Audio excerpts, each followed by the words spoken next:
Hi everybody and welcome back to another video. Now, I'm going to be talking about something that is just leaving me confused, and I'm sure fans and just the boxing world in general will feel the same. And that is the situation with Tyson Fury and his retirement. Now, I know there's a lot of people who follow Tyson Fury who will say he's very much a talker and that he makes all these claims about himself and about other people. He's the ultimate trash talker in boxing. But equally, alongside someone who does that comes somebody who is technically, as a boxer, just a master of what he does. He really is. You know, he's an absolute monster in the ring. He's 6'9", roughly 260 pounds. There aren't many heavyweights out there that have ever been as big and as good as Tyson Fury is. And he has had a brilliant career, which of course all started within his family, because his family pretty much live and breathe boxing. And he's built a terrific career for himself, initially culminating in the Vladimir Klitschko fight back in 2015, in which he won the Unified Heavyweight Championship of the world. But then afterwards he went down a spiral, suffered with mental health issues, gained a lot of weight, drank a lot, did drugs, and you know, he felt like that was it for him. But then the motivation to come back and achieve what he has is truly remarkable. And then following on from that victory, Tyson Fury announced his retirement from the sport, saying that, you know, he promised his wife and he just fulfilled everything he wanted to fulfill. But if you ask my opinion,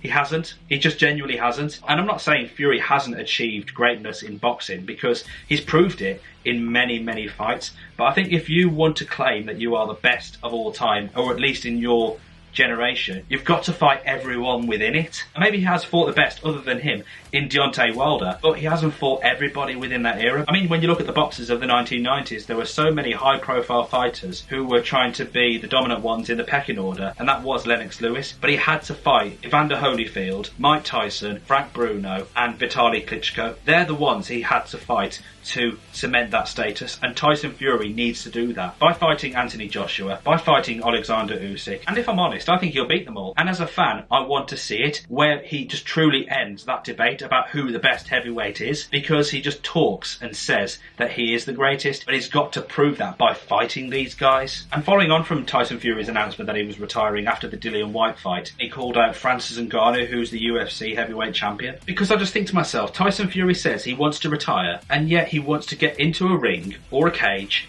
with Francis Ngannou and fight him with these little gloves. And I just think to myself, what are you doing? Just why are you fighting him when you could just fight other boxers instead of fighting this man who I think is a lot more powerful than Deontay Wilder could probably ever be? I mean, I don't follow the UFC, but I know about Francis Ngannou and I have seen footage of him in the cage, and I just think to myself, Tyson Fury, given how big he is, that he will truly be screwed if he fought Francis Ngannou. And it just leaves me a little bit confused, because I just don't understand what Fury's messages are here, because he says it's not about money, but otherwise I just think, well, why are you doing it then? And if he says it's not about the belts, then why haven't you given them up? And if it's about punching people, then why are you giving up now? Why can't you just carry on and fight the people in your division and defeat them and then prove that you are the best, rather than walking away now when you're still really, really good at the top of your game? Because as well as Francis Ngannou, we've seen Tyson Fury call out other people who aren't even boxers, like Thorbjornsson, who is a former strongman. Yes, he's getting into boxing, but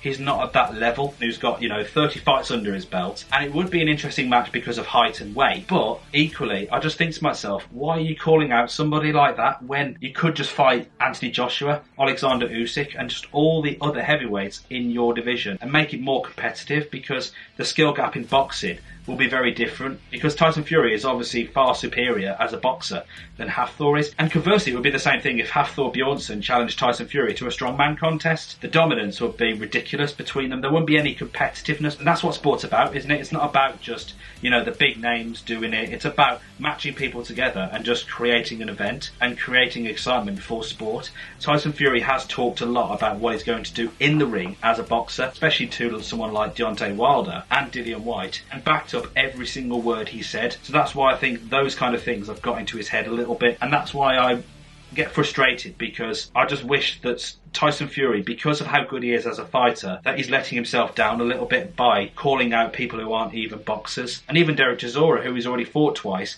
why would he want to fight him a third time? It's not like neither of those two previous fights were majorly competitive, because Fury beat him twice. And Chisora's record's not brilliant because he's lost 12 times out of like 40 fights. So he's lost a quarter of his fights. And as a fan, it's frustrating because I don't want to see Fury Chisora 3. I want to see Tyson Fury versus Anthony Joshua. I want to see Tyson Fury versus Alexander Usyk. That's what it needs to be. And that's why I'm not taking Tyson Fury's retirement announcement all that seriously until he vacates the belt. And he's only got roughly a week, 10 days. I think it's the 26th of August to actually vacate that belt. He's already done it with the Ring magazine. When he does that, I will then believe him. But I just feel that if his final fight really was against Dillian Whyte at Wembley Stadium, for the occasion being in that arena, I think you could not have gone out any better than that. But I'm just not sure about the opponents. He's not the most uber skillful fighter you probably ever see, and there are others out there who are better. If it was, say, Joshua or Usyk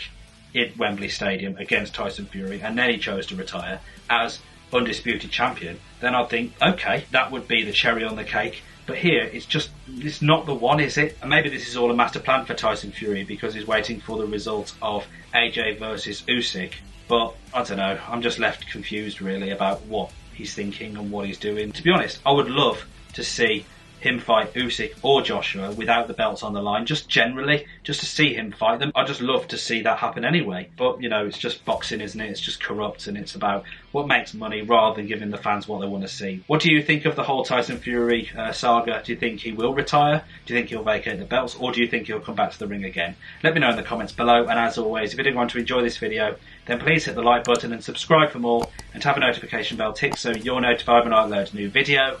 And I'll catch you in the next one. Take care, everybody.